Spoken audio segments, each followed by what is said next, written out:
Good morning, everyone. Welcome to Laurel Park on this gorgeous Friday morning. Naomi Tucker here alongside Tim Tulloch. Tim, we got 9 races coming up, stakes action tomorrow. So much to look forward to. The racing, but the weather, it's absolutely gorgeous out here. It's a beautiful spring day here in the old line state, Maryland, and we're looking forward to a big weekend of racing. Once again, 2 weekends in a row, and then we're only 4 weeks away from Preakness. Exactly. Honestly, this is the time of the year when you're getting excited about, of course, you're looking at the Derby horses, we're looking at the stakes horses here, and of course that middle jewel of the Triple Crown. So let's have a look at what's in store on Preakness Day. We do have the Infield Fest coming up. Couple of talented performers. Marshmallow actually was once at a concert of his in Vegas, nonetheless. That was a long time ago. Really looking forward to seeing him again. We also have a special NBC Live broadcast performance of the Chain Smoker. So just a lot of entertainment yet again. They do say that, of course, the Preakness is kind of that party leg of the Triple Crown. The People's Party, no doubt about it. And it's going to be great to have everyone back in the infield. But let not us forget, this is a big racing weekend. 16 stakes, including the Preakness, the Black-Eyed Susan, the Pimlico Special, about $4 million in purses. World-class racing. A lot of people at the Turfside Terrace and on the veranda, the best place to watch racing in America on that veranda at Pimlico. A lot of good racing, so let's not forget that. Well, you're going to talk to the marketing department about that. We need a board for all the great races that we have for Preakness weekend. Absolutely, because it's not just about the Preakness. No. You have a strong 16 undercard, stakes. and the Black-Eyed stakes. Susan The as Pimlico well. special, 300,000. So Yeah. we got tons going on. Yeah, Plus everything on the infield, which we encourage you to come. Yeah, and the Culinary Fest as well, the day before on Black-Eyed Susan Day, with music as well, as we're gearing up for that middle leg of the Triple Crown. But of course, the first leg of the Triple Crown is coming up in about 2 weeks and a day from now. To have a live wagering here on site again on Oaks Day and Derby Day. Do come and join us and watch the Run for the Roses and, of course, the Kentucky Oaks as well on the Friday. Let's have a look at the current track conditions. It is a stunning day out here. It is warm. The sun is out. It's basically perfect racing weather. It's perfect racing weather. Horses love this type of weather, and it's nice to have a little bit of the sunshine. The main track is fast and very, very good shape. Yeah, and of course we will have turf action tomorrow again as well. Turf looking stunning and ready to go again as well. I did get the chance to walk on it last week when we kicked it off, and tip-top condition. Well done here to all the team. Let's have a look at the 9-race card coming your way. We're going to start with race number 1. Early pick 5 starts here, 6.5 furlong the distance. It's a claiming $10,000 to $8,000 event. Nomin is a 2 lifetime. We have similar horses, just slightly different order. Tim, will start with 5-star Phil. He's your top selection in here. I think he's going to enjoy the turn back to 6.5. He wasn't as strong in the final leg of both his longer outings to date. I think he's going to be part of it again early. Yeah, I think you can just simply toss that last race for that 20,000, going 7/8 of a mile, turning back to 6.5 furlongs today, getting back to a fast track at a level where you look on his form. He's had some success. In fact, 3 of his last 4 races after he broke his maiden for maiden 7,500, he's right there just getting beat. Figures work here. He should be able to get the job done under Angel Cruz. Yeah, I use him in my exact. I have the shackled on top for trainer Claudio Gonzalez. Drops from the claiming 16 as well to the claiming 10. Just been ultra consistent with his figures and efforts. Now the problem is he's not the winning type. Has run second, twice and third 9 times from 31 starts. But I think that this slight drop is just going to freshen him up.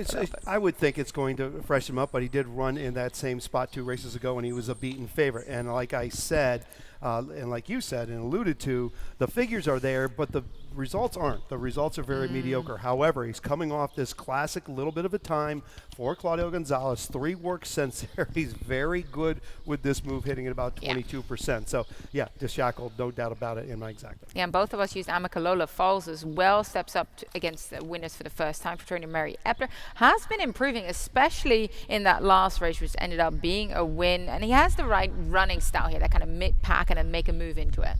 Does that race breaking her maiden his maiden was on a muddy track, but certainly woke up a big figure. He's going to have to come back with that race again today. for Yeah, sure. so hence we both use him underneath as we move along to race number 2 here. Optional claim starts. Alas, now Keith Fusel isn't with us today. Did create a ticket for us, not the early pick 4, but the Laurel pick 3, which you can play in a lot of different races today. But Keith decided to start it here. 4 deep he goes in that first leg using the 2, the 4, the 5, and the 6. And then race number 3 spreads again as well using the 1, the 3, the 5, the 7, and the 8 in that maiden special weight for straight 3-year-old fillies, where he's hoping to secure a prize possibly in those first 2 legs. And then in race number 4, 2 deep, he uses Trust Your Instinct for trainer Gary Contessa.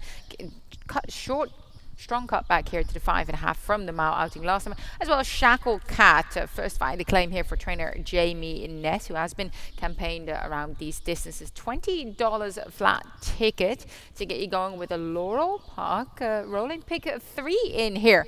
Let's talk about the field in race number 2. Optional claim is starts allows mile and an eighth around the 2 turns here. We do have a video spotlight, so we might as well go straight away there. Both of us have the horse in second, Caribbean, as well as Beyond the Victory. Both, you see them right there. Caribbean was the one that broke sharp. He secured a rail spot, tenaciously held off Beyond the Victory, who is coming with a challenge right there on his outside. Yeah, I mean, Beyond the Victory made a big run on up to Caribbean right here, but Caribbean just had so much left in the tank, and he draws off. This is a good-looking race for Caribbean. He's been in very, very good form for Lacey Gaudet over his last 3. As you see, he draws off. And, you know, look, Beyond the Victory does the best he can. He's trying, but this one's just stepping away from him. But going back to Caribbean, in very, very good form. That win there, 2 previous races, he was ahead of 2 pretty decent horses, Money Ride, behind. Next out winners, Money Ride and D-Rapper, second to both of those. So he's in good form. He draws the rail going a mile and an eighth. He has speed. That's fine. He can get himself in a good position early. Yeah, absolutely. But both you and I do have a different runner on top. Boss Logic dropping it down from the 2 other than level for trainer Dale Capuano. He's run very credible against tough sorts. Again, similar horses, you know, Money Ride, you look at Honor the Fleet. I think that he's going to enjoy getting back to the mile and eighth, though. Last time he went a mile and eighth, he won. And not only did he win, he ran an 87 Beyer speed figure in a first level allowance race. Now, he's been running in the 2 other thans in his last 3 races. He's getting class relief here today. Nothing is better than class relief, and he's getting it. And it wasn't like he was running terrible in the 2 other thans. He ran 4th, he ran 3rd, beaten 5 lengths. His last race, a little on the downside, but he gets back to going 2 turns. He gets back to going a mile and eighth, as you mentioned, at a level that he should be able to handle. He's my best bet of the day. Yeah, actually, I put my best bet of the day as him as well. Love him here. And, of course, John Avello taking off a couple of pounds as well. I use the form Beyond the Victory underneath because I do think that he's going to be able to run for a price here. He is going to sit close again to whoever ends up on the lead, which might just be Boss Logic or Caribbean again on his inside. But I think he can hang around for a piece. He should be able to hang around for a piece. I mean, he tries. That was a good effort in his last start. I'm messing around with 1A Bumperoo. One thing I know, and it's going to happen again later on this card. Ness scratches one that maybe look a little bit better. We've seen that before. Yeah, we've seen that before. He scratches the one that looks a little bit better, and all of a sudden, here comes the one that maybe not looks as good. But he ran a decent race behind Caribbean and Beyond the Victory in his last start. Yeah, move on to race number 3, the maiden special weight here. Straight 3-year-old fillies, 5.5 furlongs the distance here. Do you have a video spotlight on one of the fillies that I have been following for quite a bit now, Sensen, the number 2. Every single time she runs a race that really is too good to lose. Unfortunately for her, she keeps running into these other horses that are just as game as she is. And look at Noble Bid there. Noble Bid then went on to optional claimer level, first time against that level, and ran a very credible second. She was a first-time starter for Damon Delodo Vico, but look, Sensen, career best figure there, going 5.5. This was a big race, and she did not want to lose this race. Not only is she game, she's angry. I mean, she had an angry look mid-stretch when that filly came up alongside of her. She pinned her ears back. She wanted it. She's honest every time. She's back going 5.5 furlongs. She ran a nice race going 7/8 in her last start, but she'll show up this afternoon. There's no doubt about it. And I just love her attitude. And 5.5 is where she's run her best lifetime figure. Me too. I have her in second because obviously she's run second very frequently, but I would be so happy for her and her connections to get the win on board because she is as game as could be. But let's talk about the number 7, La Casa de Oro, the horse that we both use on top. First up with the Russell Bond, first out at Laurel Park. She stays protected. She ran last time out at Tampa Bay Downs, made it in special weight there. She ran behind Gina Romantica. Now Gina Romantica, Chad Brown one. They tried graded stakes company with her. Wasn't really able to land a blow, but let's see how La Casa de Oro stacks up against these runners here. It worked on April 4th at Payson Park, one local work. Look, it's just hard to get beyond these horses with Brittany and Javion Toledo. You can't get by the numbers. First time with Brittany, 34%. Second off this time, Alea, 27%. This time, 30 to 60 days, 28%. Made special weight, 20%.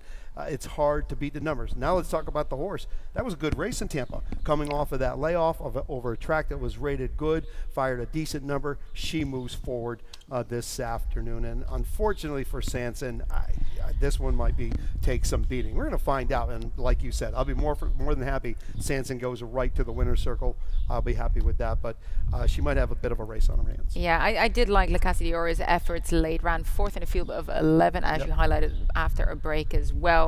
Look, I'd love for Sanson to get the job, but I'll definitely be keying her around some of my exotic bets as well. Let's talk about the number 3, though, Bear Grease. First time starter here for trainer Cajo Lynch, a bond that definitely puts a lot of efforts into getting their runners ready to fire on the first occasion.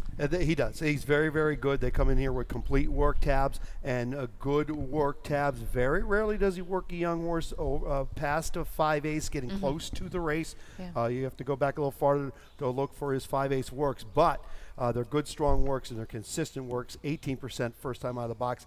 The 5 Visby, first time for Justin Nixon. This one's been working well for Nixon with a couple works that really pop off the page. That work on April 3rd, 101 flat, 5/8 of mile, 101 and 4, 5/8 of mile from the gate for a young horse. Those are really, really good work. So keep our eye on Visby under Aurora. Absolutely, yeah. Keep an eye on some of those first-time starters here in that maiden special weight. Have a good look at the board who might be attracting some attention. So, of course, in the paddock, who is comfortable, who looks on the muscle, really, really jumping out of their skin, wanting to get on with proceedings. Race number 4 is the start of the Rainbow Pick 6. Tim, you created a ticket today. How do you kind of key around, and which races are most important for you here? They're all important. I mean, come of course. They're all important. I had a little carryover, 4,700. I think it was $57.60 ticket. 3 deep here in race 4. I used the 2, the 4, and the 10. I spread in race 5, that main 25, 4, 6, 8, 11. Race 6, I used the 1A. That's half of the scratches Jamie Nesbarn. I know, it's almost 1A, like single 2, and 6. In race 7, I used the 5 and the 7. My single comes in race 8. That's on Tiz Susan Starr, making her first start here in Maryland. First time off the claim for Anthony Ferrier. And we'll talk about it in a minute, getting back to the dirt for the first time in a long time. And then I spread in the nightcap. I used the 1, the 3, the 5, and the 6. $57.60 in the Rainbow Pick 6. Yeah, good ticket there. I have your single on top as well. We'll get to race 8 in just a minute. Let's talk about race 4 first. Optional claim and starter allowance, 5.5 furlong sprinting distance, and similar horses that we use here, Tim. We both landed on silent service towards the outside. First via the claim here for Red Hot Trainer and Anthony Ferrier. Javion Toledo, I would say the title defending rider. I think second in the standing, so present need to double check because they've been switching around so much. Ultra competitive circuit here, but look, this runner in here is looking to regain some of his past form that he has shown on this circuit. He has shown on this circuit. You're killing me. I got this one as my price play of the day, and you got this 10-1 on the line is a silent service, but yes, gets back into the Anthony. Wasn't my price pay, just my top pay. No, I know, but gets back to the Anthony Ferrier barn, first off the claim, but 23%. Coming back second off of a break. He had trouble in his last start, first off of the break, but he's had a little trouble at the gate previously too, but he draws to the outside. I think that helps him, and he's got prior races from last year against tougher bunches that were really good, strong races. So I expect a good, and you're getting Toledo too.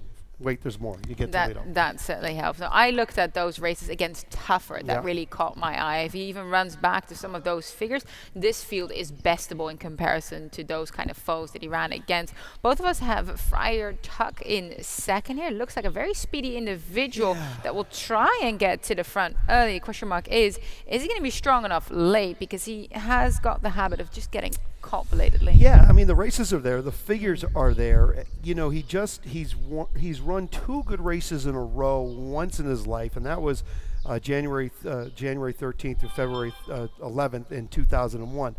Besides that, when he's run a big race, he's come back with a clunker. I mean, double-digit beat clunker.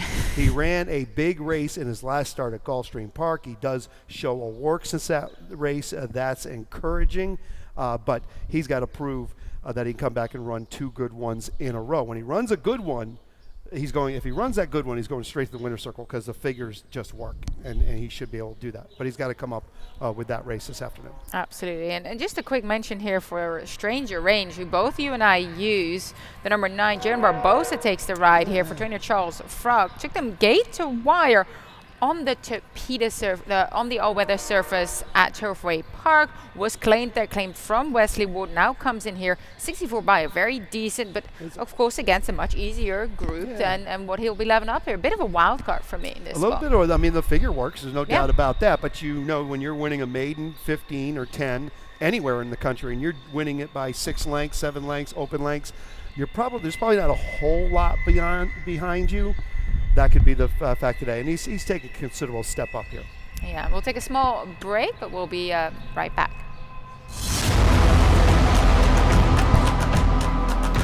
Yeah.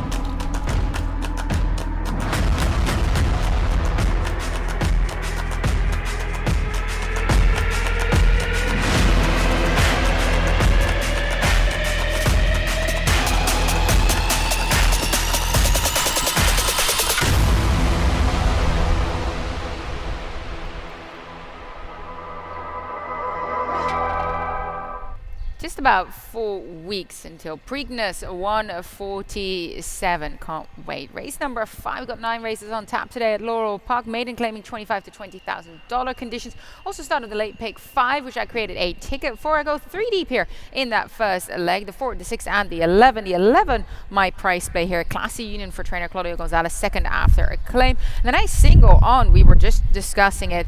The 1A, the now single entry for trainer Jamie Ness. Second start ever at Laurel, but he has been rapidly improving, including a career best effort last time out at Parks against a stakes placed foe in I Am Redeemed. I think he can get the job done here today for a red hot bomb. Race 7, I spread using 3 horses, the 1, the 2, and the 5. I key around Matitude, but very close between Killy Start as well as the number 5 Combat Queen, so I wanted to make sure to have them all in there. 1, 3, 6 in race number 8 with the number 3 to Susan Ann, who I know you single on as my top selection for trainer Anthony Ferry. And then in the nightcap, I go 2 deep using Rusty's G550 as well as the appropriately named Hefner. $27 flat ticket starts here in race number 5, which, like I mentioned, is a maiden claiming event. Runners looking for their first career victory. Straight 3-year-olds going 7 furlongs. We're going to start with the horse that most likely will gather a lot of the betting attention. The number 6, Bliss This. We'll have a look at the start of his last outing.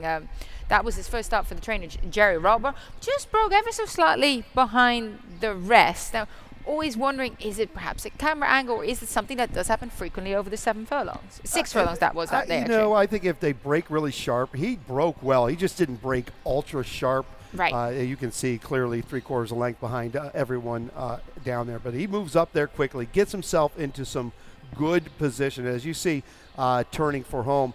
He gets dead game in the stretch. He's battling. He just can't hold off Hampton Lane, but not because he wasn't trying.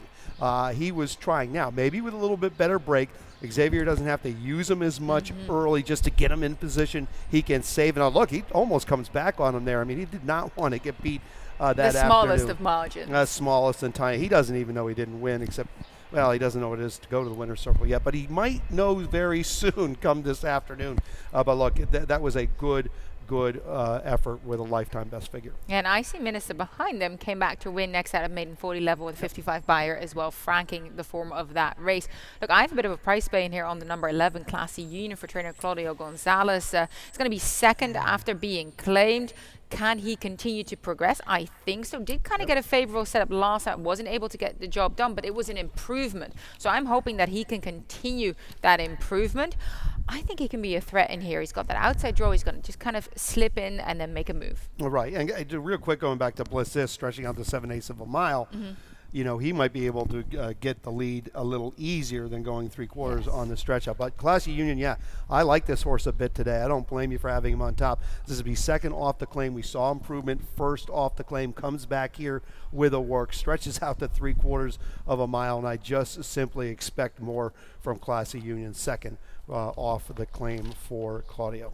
I sure. do as well. You have Remembering Wilbur on top. Yeah, He cuts back to the 7 furlongs after a decent enough effort around the 2 turns here for Dale Capuano. Yeah, Remembering Wilbur, look, I have him on top. I don't trust him. That's why I went 4 deep in my Rainbow Pick 6 in race 5. He's never run a bad race. He's been knocking at the door. He's back to 7/8 this afternoon where he's run his lifetime best. He's been the beaten favorite in his last 2 races. He makes me nervous. Yep. Not a bad race, but he doesn't seem to want to seal the deal. He has every opportunity to go past horses late, and he's not doing it. Hopefully he gets back to his best distance so far in his career and will be enough. Well, if you look at the speed figures, normally speaking, a 62 would get you to win at a maiden 25. So it just seems unlucky with some of the other horses coming up against him. And like you said, perhaps not as game to really want to have his head in front. I mean, you can't knock him. Really, you can't knock him, but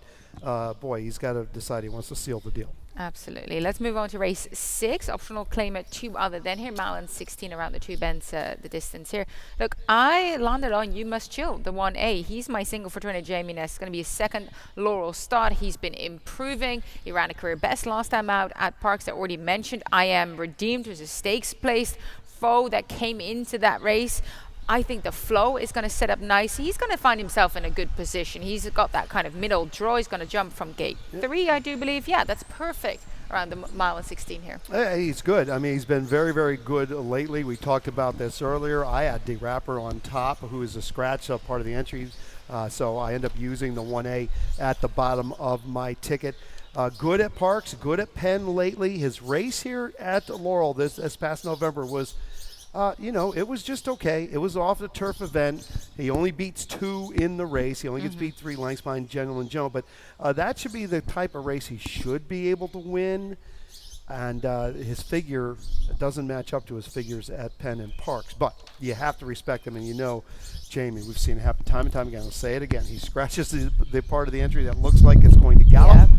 And the other part that was the weaker part of the entry wins. So just keep that in mind. Yeah, and I also feel like Ben and Joe is going to set the speed there from the inside. I think just the flow seems in his favor here. But let's talk about the number 2, Ben and Joe, because you have him in second as well. Hugh McMahon trains. Look, he's going to have the rail. He's going to at least be dueling for that early advantage, if not be by himself. But we'll have to keep something in the tank for late. He will. I mean, it was a good effort at this level in his last start. He ran a life best that was going the 1-turn mile. He has run well going the two turns in the past. He's drawn the rail. He's going to be obligated to use his speed. I mean, I mean, I guess if something goes bad there, but if he doesn't get away well, but he's going to have to use his speed, and maybe he can keep extending that all the way around there. But if he's not in front into the first turn, I'll be surprised. Yeah, that's about Armando R. He's your top pick here. Yeah. Look, I have him underneath because I'm just afraid that sometimes he leaves himself with so much work to do. He's a deep closer, very capable of making up all that ground. Yep. I just hope he's going to get there in time. Well, he should have plenty of speed to run at this afternoon. He's got 2 turns to use. He's coming out of a really, really good race. He's in good form. His last 3 races, an 83 in his last start, where he ran behind D-Rapper and Ben and Joe. It's got the mile 16th today. Hopefully he can close up enough ground. He stays a little closer going a mile 16 than he does going that 1-turn mile. So, yeah, I'm going to go with Armando R. And that's 7 to very 2 on much the line. needed. Race number 7 is first level allowance for fillies and mares 3-year-old, then up 5.5 furlongs, that short distance again. Tim, you landed on the number 5 Combat Queen for trainer Michael Trombetta. I must caveat this, like I thought it was quite a close race between the top in here. She was out of depth in the Conniver Stakes last time out against just very, very tough mares. She's going to be running against a group in here that is much more favorable to her. Can she get back to winning ways? It's a sharp cutback to 5.5. It's a sharp cutback to 5.5, but 2 races ago at this first level allowance condition, she got beat a half length while running second behind response time, ran a good enough figure for this group. She's had a sharp work since that last race. She's getting class relief out of the Conniver. Good consistent races at that 3 lifetime $25,000 starter. I think it could be enough. A good outside draw for her this afternoon. I like her out there as opposed to being down inside there where sometimes you have to use a little bit more of her than you want to. Yeah, look, I'm not going to lie. I've been switching back and forth between her as well as Matitude. Ended up landing on Matitude just because I thought her last effort was very, very encouraging. She's going to be able to sit and pass horses late. That gives her options in here. Yeah, I mean, she showed a different dimension in her last race, didn't she? I mean, she was outrun going 5.5 furlongs. She'd always been sent. And one time she wasn't sent, which was 2 starts ago. She backed up gamely, but she showed the ability to lay off the pace and come with a finish. So first time under Georgie Ruiz. Forrest Boyce rides her this afternoon. You know, it's going to be about the break. But look, even if she doesn't get away well, she's shown the ability to close. That might help. She's stepping up out of that state bred allowance, take on open allowance horses for the first time. Yeah, I don't want to read too much into this, but we do know that Georgie Ruiz goes elsewhere. He goes to Killy Stott, who's also partner. Let's have a look at her last race where she didn't really break. She didn't, well, she started, but she didn't start as sharply as some of the others. It was almost like a not even a half hop. We'll see it again. It's like a quarter hop, just there. She just hops in the air. Now, here's her problem. She's done it 2 of her 3 starts. She's not gotten away well. Now, today she's got a break from the fence. This was a perfect storm, not a big field. She broke from the outside, and look, loaded she looks around good. the bend. Yeah, I mean, she looks good. Not going to take anything away from her, but she's got a break from the fence today. She's going to have to get away. She gets away with a 7-horse field, so maybe she might have to, if she doesn't get away, she can maneuver herself around traffic. But 2 of her 3 starts, she hasn't gotten away. Good effort here. She's game. She battles. We like that. It's going to be about the break and the trip you get from there. Agreed. Let's talk about Not Anymore. I use her underneath for trainer Brittany Russell. She might just be the main pace threat. On paper, it looks like she's the fastest. She's unexposed still. She's going to try to last all the way. This time around, it's going to be her second start against winners. Speed from the outside. I like that. She's going to be know. breaking from the outside. Gets Toledo. She got late coming back to Laurel on a fast Laurel track in her last start. She's had a work since then. I expect her to move forward for Brittany this afternoon. You know, she should be the speed, I would think, on the outside and try to clear the field, control it. Yeah, race number 8, another first level allowance for fillies and mares 3-year-old. Same conditions, just half a furlong longer, 6 furlongs the distance here. Talking about the number 3, your single in here, Tis Suzanne.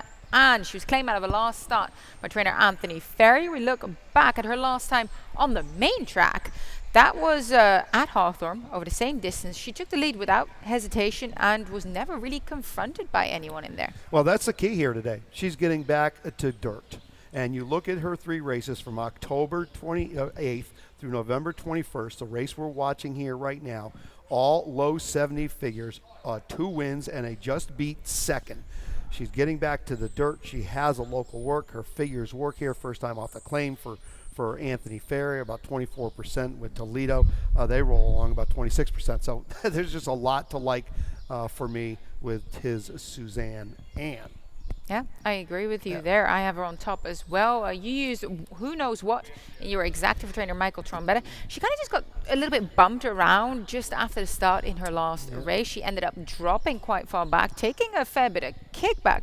But that didn't deter her. I know you like the term clean air. Lewis switched her out into that clean path towards the center of the track, and she came rolling on late. Yeah, she got a little trouble at the start, a little squeezed at the beginning, but her last 4 races, she's been trying really, really hard. 3 races ago, she runs 3rd in that, coming out of that same Combat Queen race in that open allowance race. So she tries this open allowance again.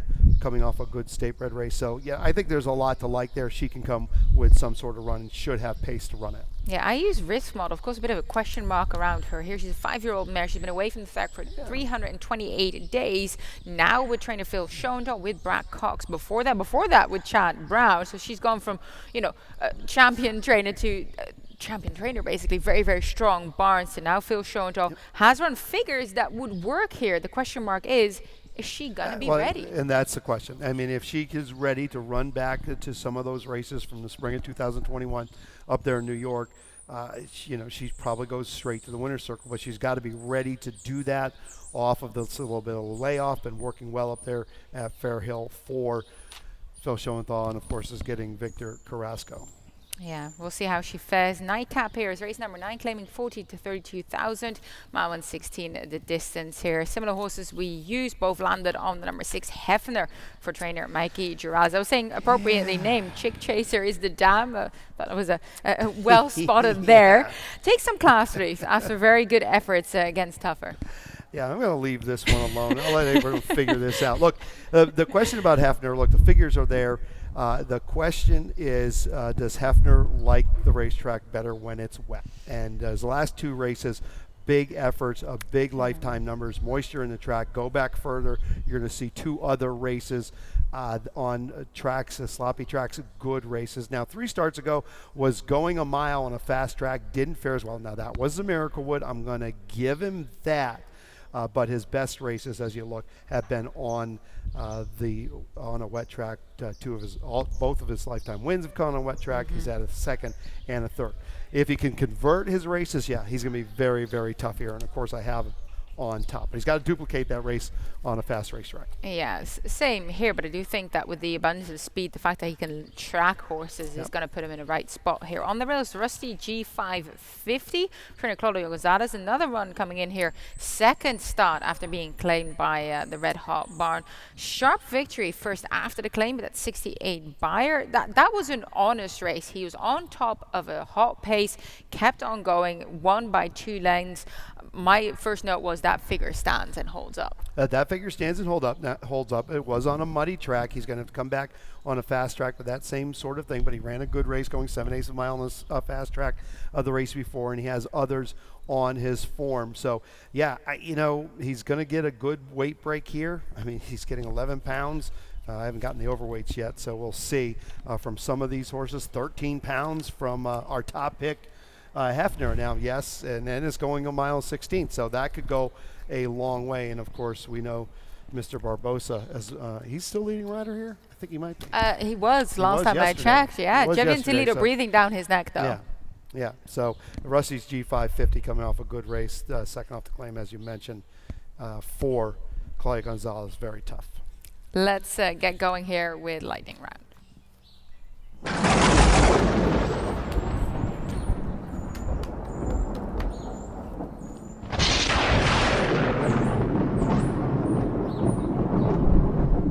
Yeah, I wanted to highlight that this year's a 2-year-old in training sale, Phasic Diptych Mid-Atlantic sale, has had a record amount of entries, 636 entries. Of course, some of the notable graduates include Gamine, got Stormy Beyond Brilliant, as well as Switzerland, who was the upset in the Group 1 Dubai Golden Shaheen not too long ago. So quite the Fleet Alex, I think, was a graduate. Yeah, believe so as well. Yeah. So quite the sale here, and love to see the strong support there by the vendors. Can't wait to see how the trade will evolve. Of course, not too far away from us here, about half an hour away from us is at Timonium. Half an hour at 5 in the morning, 4:30 in the morning. A little bit longer this time of day. I encourage everyone to go over there. Within an hour, yeah. It's a good time, lots of crowds, get the chance to perhaps see another couple of very talented horses come out of that sale and apply their trade here on the Mid-Atlantic circuit. Now, talking about the racing action from yesterday, Red Hot trainer Kieran McGee as well as John Avello recorded a double. Kieran McGee only had 2 starters at Laurel yesterday. Both of them won, and this is the last one here. What does it take with apprentice rider John Avello aboard? Yeah, But let's go back to Nash Vegas yesterday. I went 7 for 10 last Saturday, and I bounced into yesterday. But I did have Nash Vegas, Kira McGee on top, $19 winner. That was the highlight of my day. But no, McGee's very, very good. They do a nice job up there at Pimlico. They bring their horses down. They're ready to roll, and I know everyone at Pimlico is looking forward to the spring meet up there at Old Hilltop, so they can get a little rest and don't have to ship down here every racing day. It takes a toll. It takes a toll on your health. It takes a toll on everybody, and they still overcome that. So very, very tough outfit, the McGee outfit. We're all looking forward to be back at historic Pimlico, because during Preakness week, you can actually have the chance to have a look around the backside. Sunrise Tours will be returning now. Tim, I know that you must have a lot more experience with them than I do. I do. I've done them and been part of them. It's good fun. You get people out there who don't typically come to the races. You get the biggest thing you get is you get kids that come out there who like horses, and some of them show up in their breeches and their paddock boots and all of that. So it's a good way to expose our game. We have a great game. It's a horse sport, and we enjoy it. So yeah, come on out to Sunrise Tour. Yeah, I'm sure I'm going to get wrangled into something again